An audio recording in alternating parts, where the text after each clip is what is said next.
of wood. Soon after, we cut out this image with the Glowforge.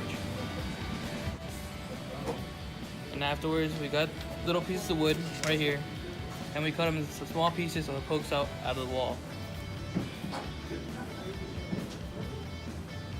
After that, we added the LEDs,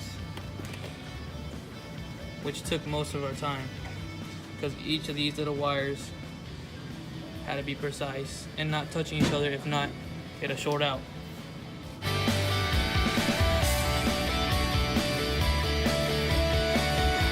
In order to power it, we had to use one of these, a 12 volt LED power supply.